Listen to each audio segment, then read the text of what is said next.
आऊज़ु बिल्लाहि मिनश्शैतानिर्रजीम बिस्मिल्लाहिर्रहमानिर्रहीम। अस्सलामु अलैकुम डियर स्टूडेंट्स। आज की इस इम्पोर्टेंट वीडियो में मैं आपको तहसीलदार के दिए गए मज़ामीन में आपने कौन कौन से मज़ामीन की किस्म को सेलेक्ट करना है, मतलब आपने कौन सा मज़मून लिखना है, दिए गए टॉपिक्स में से कौन सी किस्म आपने लिखनी है। और इसके अलावा आपको ये भी बताऊंगा आपने आउटलाइन किस तरह लिखनी है। आपको ये भी बताऊंगा कि आपने कौन से टिप्स एंड ट्रिक्स फॉलो करने हैं। और इसके अलावा आपको मैं अपने नोट्स वाली आउटलाइन भी दिखाऊंगा, जिसको देखकर आप अंदाज़ा लगा सकेंगे कि आपने ऐसे लिखना किस तरह है। तो चलते हैं इस वीडियो की तरफ, लेकिन उससे पहले मेरी रिक्वेस्ट है कि आप लोगों ने वीडियो को गौर से आखिर तक सुनना है, ताकि आपको ज़्यादा से ज़्यादा इस्तेफ़ादा हासिल हो सके। अगर आप स्किप करके सुनेंगे तो फिर आपको कोई फ़ायदा नहीं होगा। तो मैं उम्मीद करता हूँ आप लोग मेरी हदायत पर लाजमी अमल करेंगे। अगर कोई चीज़ समझ में नहीं आती तो वीडियो को अगेन देखिएगा। अगर फिर भी नहीं समझ आती तो आपने थर्ड टाइम लाजमी वीडियो वॉच करनी है, ताकि आपको अच्छे तरीके से समझ में मेरी बात आ सके। अगर कोई सवाल है, कन्फ्यूज़न है, तो आप लोग कमेंट सेक्शन पर और मेरे व्हाट्सअप नंबर पर भी रब्ता कर सकते हैं। सबसे पहले बात करते हैं how to select topic for तहसीलदार ऐसे। आपको बताता चलूँ कि आपके ऐसे के पेपर में 5 ऐसे आते हैं। 5 में से आपने एक सिलेक्ट करना है। तो आपको ये भी बता दूँ, आपके 2 ऐसे डिस्क्रिप्टिव होते हैं, बाकी एक लिटरेरी और एक आर्ग्यूमेंटेटिव ऐसे होता है। ठीक है, एक उसकी मर्ज़ी होती है। अब बात करते हैं कि लिटरेरी ऐसे क्या होता है। लिटरेरी ऐसे आपका लिटरेचर पर आता है और इसके लिए आपका इन डेप्थ नॉलेज होना ज़रूरी है। और इसमें फेलियर का चांस भी तकरीबन 90% है, 10% पासिंग रेशो होती है। लिहाजा मेरा मशवरा यही है कि आपने लिटरेरी ऐसे अटैम्प्ट नहीं करना। अगर आप लोग ऐसे की एग्ज़ाम पर लेक्चर अटेंड करना चाहते हैं तो आप लोग मेरे ऐसे के लेक्चर्स विज़िट कर सकते हैं। प्लेलिस्ट CSS के ऐसे की बनाई हुई है, आपने वो विज़िट करनी है लाजमी। वहाँ मैंने ऐसे की टाइप्स बयान की हैं अच्छे तरीके से। अब बात करते हैं आर्ग्यूमेंटेटिव ऐसे। आर्ग्यूमेंटेटिव ऐसे कौन सा होता है, ये आपके दलाइल पर मुश्तमिल होता है। मतलब ऐसा मज़मून जिसमें हाँ या ना में आपने जवाब देना होता है। ठीक है, या तो उसके हक़ में या उसके मुखालिफ आपने जवाब देना होता है। ठीक है, तो आपने एक चीज़ याद रखनी है, आर्ग्यूमेंटेटिव ऐसे में भी फेलियर का चांस बहुत ज़्यादा होता है। उसकी वजह क्या है? उसकी वजह ये है, इसमें सब्जेक्टिविटी का एलिमेंट बहुत ज़्यादा होता है। मतलब आप किसी और एंगल से बात कर रहे हैं, एग्जामिनर उसे किसी और एंगल से देख रहा है। डिस्क्रिप्टिव ऐसे मसाइल पर मुश्तमिल होता है। अब डिस्क्रिप्टिव ऐसे पर मैं आपको बता दूं, ये वूमेन पर ऐसे होता है, डेमोक्रेसी पर ऐसे होता है, इसके अलावा एजुकेशन पर ऐसे हो सकता है, और मज़ीद टॉपिक्स जो से हैं उन पर ये ऐसे हो सकता है। अब मैं नेक्स्ट आपको ये टॉपिक भी बताऊंगा। ठीक है, आपने वेट करना है। सबसे पहले बात करते हैं हाउ टू राइट आउटलाइन। ठीक है, आउटलाइन किस तरह लिखनी है। तो आप लोगों को बताता चलूँ कि आपने इंट्रोडक्शन लास्ट में लिखना है, कैलकुलेशन लास्ट में लिखना है, और बॉडी के आपके 80% नंबर होते हैं। इंट्रोडक्शन के 10 नंबर होते हैं। सबसे पहले आपको बता दूं कि आपकी आउटलाइन जो सी होती है, आप लिखें या ना लिखें कोई फ़र्क नहीं पड़ता, लेकिन 5 नंबर होते हैं, 5%। ठीक है, अब आपने 5% नंबर निकाल लेने हैं 50 में से, क्योंकि तहसीलदार का पेपर जो है वो आपका 50 से 45 नंबर का एक्सपेक्ट किया जा रहा है। तो आपने ये जहन में रखना है 5 नंबर की आपकी आउटलाइन है। ठीक है, और इसके अलावा 10 नंबर का आपका इंट्रोडक्शन है और 10 नंबर का आपका कैलकुलेशन है, 10%। ठीक है, तकरीबन 75% आपकी बॉडी होती है। अब इंट्रोडक्शन, ठीक है, आपने लिखना होता है, और इसके अलावा आपने आउटलाइन में सब हेडिंग्स लिखनी होती है। ठीक है, अब एक बात, इंट्रोडक्शन, कंक्लूजन और मेन बॉडी आपने लाजमी लिखनी है, एक बात होगी। दूसरी बात आपने क्या करना है जी, आपने फ्रेज़ या सेंटेंस की फॉर्म में आपने आउटलाइन लिखनी है। तीसरी बात, हर की पॉइंट में आपने सब की पॉइंट बनाने हैं, मतलब नेगेटिव या पॉजिटिव इफ़ेक्ट आपने लिखने होते हैं। ठीक है, तो उसमें आपने जो नेगेटिव इफ़ेक्ट लिखने हैं उनके 1-2 पॉइंट आउटलाइन में लाजमी लिखने हैं। ठीक है, प्रेजेंट सिचुएशन पर ज़रूरत नहीं होती, लेकिन नेगेटिव इफ़ेक्ट पर या पॉजिटिव या मेरिट्स या डिमेरिट्स, एडवांटेजेस या डिसएडवांटेजेस में आपने लाजमी की पॉइंट्स लिखने होते हैं सब। ठीक है, ये 3 रूल हो गए। चौथी बात, आपने ग्रामेटिकली मिस्टेक नहीं करनी, स्पेलिंग की मिस्टेक नहीं करनी आउटलाइन के अंदर।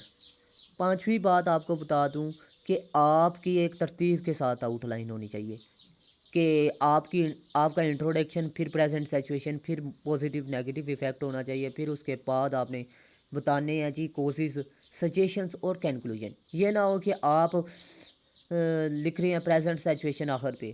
ठीक है, इस तरह नहीं करना, आपने एक तरतीब को फॉलो करना है। तो उसके बाद आपको नेक्स्ट रूल बताता चलूँ कि आपने किसी भी पॉइंट को ज़्यादा बयान नहीं करना। मतलब होता ये है कि अक्सर स्टूडेंट क्या करते हैं जी, या तो सब पॉइंट को ज़्यादा बयान कर रहे होते हैं या एक किसी की पॉइंट को ज़्यादा बयान करते हैं। मतलब जो ज़्यादा आता था उसको ज़्यादा बयान कर देते हैं। इससे ऐसे का टॉपिक आपको बता दूं चेंज हो जाता है। अब अहम टॉपिक जोन से हैं, अब आपको बता दूं ये डिस्क्रिप्टिव ऐसे आपका जो मुश्तमिल होता है ना, वो बता रहा हूँ टॉपिक्स, ये इंपॉर्टेंट टॉपिक्स हैं। आपको बता दूं एक ऐसे जोन से है ना, उसको मैंने 6 हिस्सों में डिवाइड किया हुआ है। ठीक है, और 6 हिस्सों को मैंने सब 20 की पॉइंट्स में डिवाइड किया हुआ है। मतलब 20 आपको मतलब 20 टॉपिक्स में डिवाइड किया हुआ है, और इन 20 टॉपिक्स को मैंने 600 हिस्सों में डिवाइड किया हुआ है।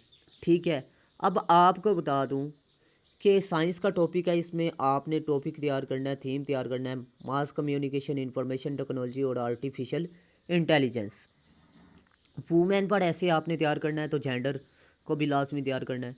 डेवोल्यूशन ऑफ पावर को आपने अच्छे तरीके से तैयार करना है। Democracy, politics, laws, regulation of power को, ठीक है, इसको तैयार करना है। एजुकेशन में आपने एजुकेशन के मसाइल हो गए, ठीक है, एजुकेशन सिस्टम इन पाकिस्तान, इसको तैयार करना है। सोशल इवल्स को आपने अच्छे तरीके से तैयार करना है। करप्शन और अकाउंटेबिलिटी को आपने अच्छे तरीके से तैयार करना है। Post covid with special reference को आपने अच्छे तरीके से तैयार करना है। इकोनॉमी के टॉपिक को लाजमी तैयार कीजिएगा, ये मैं एक्स्ट्रा तौर पर आपको कह रहा हूँ। कोविड-19 को आप छोड़ सकते हैं, इसकी जगह पर आप इकोनॉमी को लाजमी तैयार करें। पॉलिटी को आप अच्छे तरीके से तैयार करें। ग्लोबल वार्मिंग को अच्छे तरीके से तैयार करें। फूड इनसिक्योरिटी को अच्छे तरीके से तैयार करें। सोशल इश्यूज़ को अच्छे तरीके से तैयार करें। नेचुरल डिज़ास्टर को अच्छे तरीके से तैयार करें, और क्लाइमेट चेंज को आप अच्छे तरीके से तैयार करें। अब आपको बता दूं, एक ऐसे जो मैंने बनाया ना, ये 20 टॉपिक्स जो उनसे मैं बता रहा हूँ, वो एक ऐसे इन 20 टॉपिक्स पर भी क्लियर होता है, और 600 ऐसे भी उसमें क्लियर होता है। ठीक है, करंट अफेयर्स, कश्मीर इश्यूज़ आप अच्छे तरीके से तैयार करके जाएं। वाटर क्राइसिस को अच्छे तरीके से तैयार करके जाएं। एनर्जी क्राइसिस को अच्छे तरीके से तैयार करके जाएं। न्यू प्रीवेंस को अच्छे तरीके से तैयार करके जाएं। बलूचिस्तान इश्यूज़ को अच्छे तरीके से तैयार करके जाएं। अफ़गानिस्तान इश्यूज़ को अच्छे तरीके से तैयार करके जाएं। यूक्रेन इश्यूज़ को अच्छे तरीके से तैयार करके जाएं। ठीक है, ये आपको 20 के करीब मैंने टॉपिक्स बताए हैं।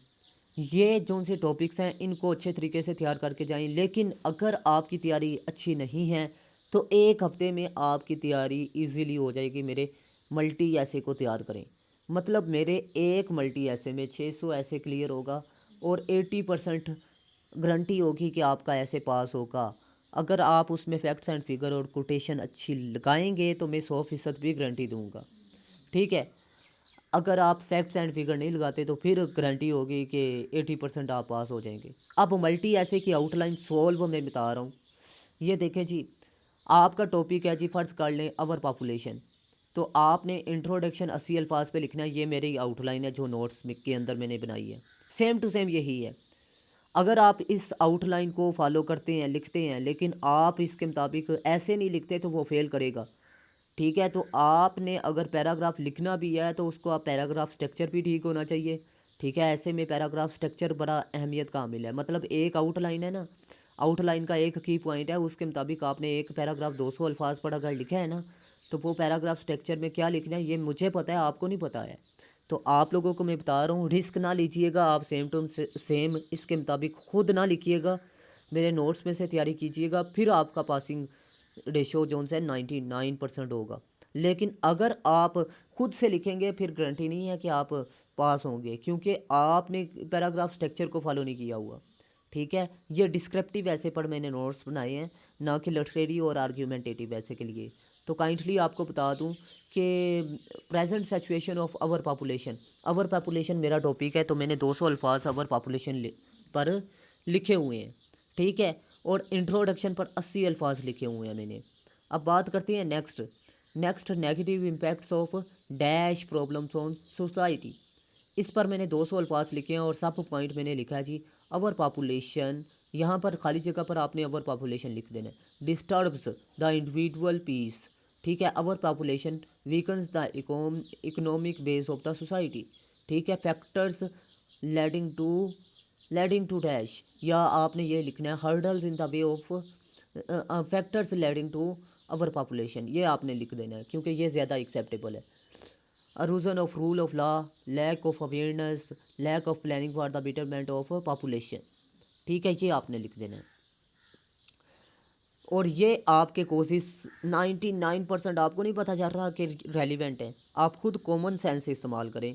अब एग्जामिनर को तो नहीं ना पता कि आपने मल्टी ऐसे तैयार किया हुआ है। लोग कहते हैं कि एग्जामिनर को पता चल जाता है कि इसने मल्टी ऐसे तैयार किया हुआ है। यार किस तरह उसको पता चल गया? उसको अलहाम हो गया, उसने या तो मेरे नोट्स पढ़े होंगे या उनमें से देखा होगा, तो फिर उसको पता होगा ना। लेकिन एग्जामिनर पाकिस्तान कितना बड़ा है, मुझे भी नहीं पता एग्जामिनर कौन है। ठीक है, तो एग्जामिनर को इस चीज़ का इल्म नहीं होगा। तो आप लोगों को ये बता दूं, अगर पता भी होगा तो फिर भी एक कॉमन सेंस है। डिस्क्रिप्टिव ऐसे में ये चीज़ें नहीं आती। डिस्क्रिप्टिव ऐसे इसीलिए तो कहता हूँ कि तकरीबन 50% चांस होता है पासिंग, क्योंकि यही चीज़ें हैं डिस्क्रिप्टिव ऐसे में, इसीलिए तो वो पास कर देता है आगे। Ways forward to overcome the problems of Pakistan, या इन पाकिस्तान आपने लिख देना। ठीक है, आगे आपको बता दूं, ऑफ पाकिस्तान भी लिख सकते हैं, इन सोसाइटी भी लिख सकते हैं। सोसाइटी या पाकिस्तान ये आपकी मर्ज़ी है। अगर पाकिस्तान में वो स्पेसिफिक ऐसे पूछ रहा है तो फिर पाकिस्तान आएगा, अगर स्पेसिफिक नहीं पूछ रहा तो फिर आपने कहना जी इन सोसाइटी ऑफ पाकिस्तान, ये भी आप कह सकते हैं। इन सोसाइटी या इन पाकिस्तान, ये भी आप कह सकते हैं। Role of media and campaigns, ये सजेशंस हैं।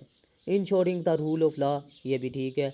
Promote education to create awareness about dash our population, आपने लिख देना है। खाली जगह पर आपने पॉपुलेशन का लफ्ज़, अवर पॉपुलेशन का लफ्ज़ लिख देना है।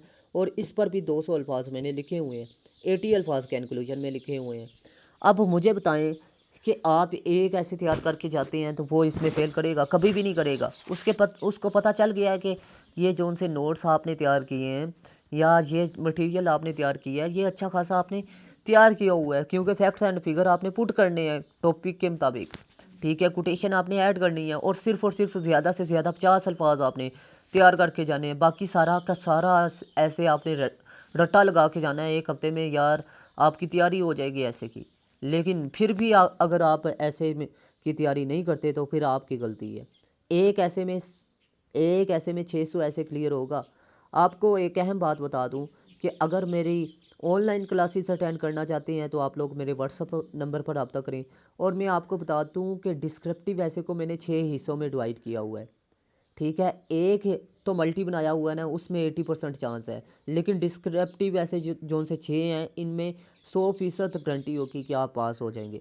क्योंकि वूमेन का ऐसे है ना, तो वूमेन के बारे में जो हुकूमत ने मखसूस स्पेसिफिक कानून साजी की है ना, ठीक है, उनका जिक्र किया गया वूमेन के ऐसे में। अगर डेमोक्रेसी के बारे में गवर्नमेंट ने कोई इस्तेलाहात मुतारफ़ करवाई हैं, उनका जिक्र किया गया, मतलब वो स्पेसिफिक हो जाता है। ठीक है, तो वो स्पेसिफिक जोन से ऐसे हैं, वो अगर आप तैयार करेंगे तो उसमें 100% चांस होगा। अगर आप ये वाला तैयार करेंगे तो मतलब एक मल्टी ऐसे, तो इसमें 80% चांस होगा। ठीक है, तो आप लोग अगर मेरे नोट्स परचेज़ करना चाहते हैं तो मोस्ट वेलकम। एक ऐसे में 600 ऐसे भी क्लियर होता है और एक ऐसे में 100 ऐसे भी क्लियर होता है। जो स्पेसिफिक ऐसे हैं वो तो आपको बता दूं कि आपको मिल जाएंगे मुनासिब कीमत पर, ठीक है। और ये जो उनसे आपके एक ऐसे है जिसमें 600 ऐसे क्लियर होता है, ये भी आपको मुनासिब कीमत पर मिल जाएगा, ठीक है। और ये तहसीलदार के लिए भी हैं, पीएमएस के लिए भी हैं और सीएसएस के लिए भी हैं, ठीक है। अगर आप लोग फिर भी परचेस नहीं करते तो ये आपकी गलती है। जब आपको मिल गई है ये वीडियो तो आपका काम है मेरे से कांटेक्ट करना, क्योंकि आपको बता दूं आप लोग 3 साल भी तैयारी कर लेना सीएसएस की, पीएमएस की, तो आपका ऐसे पास नहीं होगा, ठीक है। क्योंकि आपको पता ही नहीं है, जब तक आप मंटोर से अच्छे तरीके से प्रैक्टिस करके मेहनत करके नहीं बैठते। लेकिन ये जो उनसे ऐसे हैं ये 3 से 4 सीएसएस क्वालिफायर से चेकशुदा हैं, एक बात। और दूसरी बात ग्रामेटिकली मिस्टेक और स्पेलिंग मिस्टेक से पाक है, ठीक है। पैराग्राफ स्ट्रक्चर को मद्देनज़र रख के, ऐसे के कवानीन को मद्देनज़र रख के बनाए गए हैं। तो सबसे आसान तरीकाकार ये है कि आप लोग मेरे ऐसे के नोट्स परचेज़ करें और उनमें से तैयारी करें, ठीक है। अगर आप लोग मेरी क्लासेस लेना चाहते हैं, नोट्स लेना चाहते हैं तो मोस्ट वेलकम, ठीक है। और आपको बताता चलूँ किसी भी सब्जेक्ट में अगर सीएसएस पीएमएस के आपको मसला आ रहा है तो आप लोग फिर भी रब्ता कर सकते हैं। इसी तरह आपको मुख्तलिफ सब्जेक्ट के नोट्स भी मिल जाएंगे। लेकिन आपको बता दूँ सिर्फ वही लोग कांटेक्ट करें जो लोग सीरियस हैं, क्योंकि होता ये है कि कुछ लोग चस्का लेने के लिए रब्ता करते हैं। तो यार उनको बता दूं कि मेरे पास इतना टाइम फालतू नहीं होता कि मैं हर स्टूडेंट को टाइम देता चलूं और हर स्टूडेंट बाद में मेरा भी टाइम वेस्ट कर रहा हो। तो इस चीज़ से परहेज़ करें, क्योंकि टीचर का टाइम ज़्यादा अहम होता है। क्योंकि आप नहीं पढ़ने वाले तो बाकी तो पढ़ने वाले हैं ना। तो ये बात जहन में रखें कि उस्ताद का टाइम आपने ज़ाया नहीं करना। अब बात करते हैं टिप्स एंड ट्रिक्स। आपने सबसे पहले कम वक्त में तैयारी करनी है तो आपने क्या करना है, मेरे नोट्स में से तैयारी करनी है। एक हफ्ते में आपका ऐसे क्लियर हो जाएगा। ज्वाइन माय टेस्ट सेशन, आपने एक हफ्ते के लिए टेस्ट सेशन लाजमी ज्वाइन करना है, ठीक है।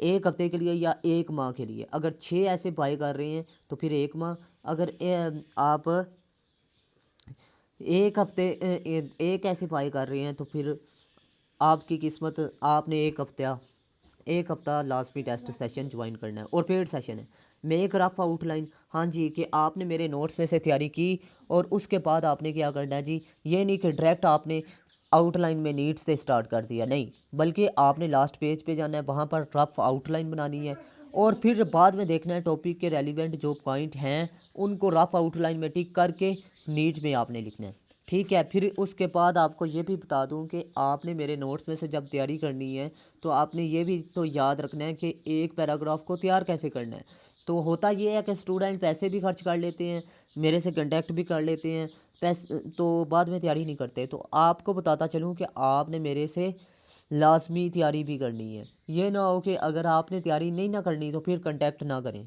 ठीक है। अपने पैसे ज़ाया करेंगे, मेरा वक्त ज़ाया करेंगे, ठीक है। तो इस चीज़ से परहेज़ इख्तियार करें और सिर्फ वही लोग कांटेक्ट करें जिन्होंने तैयारी करनी है। जिन्होंने शर्त पूरी करनी है उनके लिए माजरत है, क्योंकि यार हमारे पास सैकड़ों स्टूडेंट बैठे होते हैं जो तैयारी के लिए बेताब होते हैं।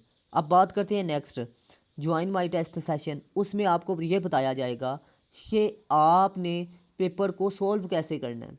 फ़र्ज़ कर लें पेपर का कोई आउट ऑफ सिलेबस आ गया हिस्सा, मतलब कोई ऐसे आउट ऑफ सिलेबस आ गया है, तो आपने मेरे नोट्स में से ही की पॉइंट उठा के किस तरह हल करने हैं, ठीक है। ये ट्रिक आपको सिखाई जाएंगी, ठीक है। ये टिप्स एंड ट्रिक्स आपको टेस्ट सेशन में दुरुस्त करवाई जाएंगी कि आपने तैयारी किस तरह करनी है, ठीक है। तो आप लोगों ने टेस्ट सेशन लाजमी ज्वाइन करना है, फिर गारंटी है। ये नहीं कि आप टेस्ट सेशन भी नहीं ज्वाइन कर रहे।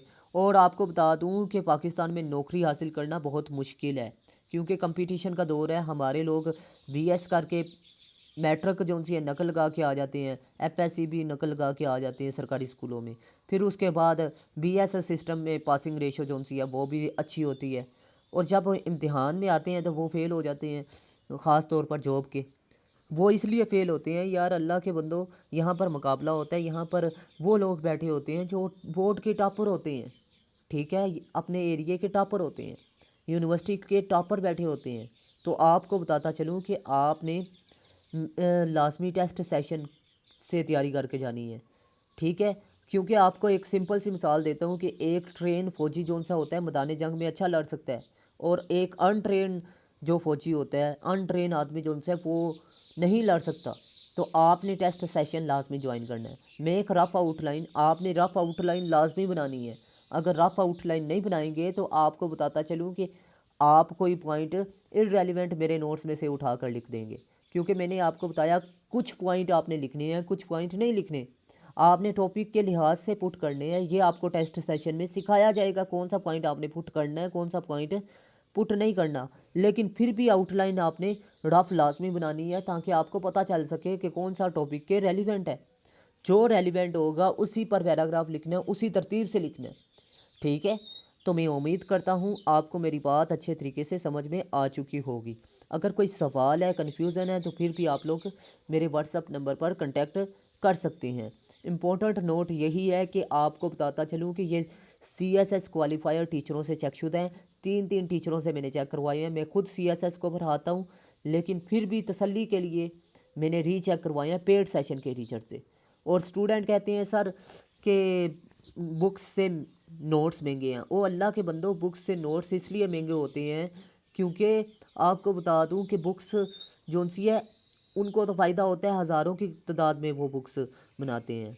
ठीक है, तो नोट्स जो उनसे होते हैं ये सैकड़ों की तादाद में ऑर्डर पर बनाए जाते हैं, और ये आसान है। और बुक में मटेरियल भी मुश्किल होता है, चीज़ें भी ज़्यादा होती हैं। फ़र्ज़ कर लें आप बुक में से तैयारी करते हैं, और बुक में जो मटेरियल है वो 100 ऐसे पर मुश्तमिल है, और 100 ऐसे आप तैयार करने बैठें, रटा लगाने बैठें, तो आपको बता दूं कि 100 ऐसे जोन से है उसको तैयार करने के लिए कम से कम आपको 1 साल का अरसा चाहिए रट्टा लगाने के लिए। रट्टा लगाने के लिए अव्वल तो याद ही नहीं ना होगा, लेकिन ये जोन सा एक ऐसे होगा, ये एक ऐसे एक तरफ होगा और वो 100 ऐसे एक तरफ होगा। अब आपको बता दूँ वो 100 ऐसे आप साल में भी नहीं तैयार कर सकते, और ये एक ऐसे आप एक हफ़्ते में भी तैयार कर सकते हैं।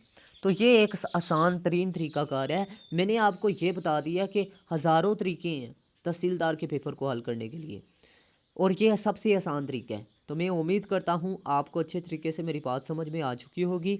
मिलते हैं इस तरह की नेक्स्ट इन्फॉर्मेटिव वीडियो में। तब तक के लिए अपना ख़ास ख्याल रखिएगा, अपने से ज़्यादा दूसरों का। अल्लाह हाफिज़। पाकिस्तान जिंदाबाद, पाकिस्तान पाइंदाबाद।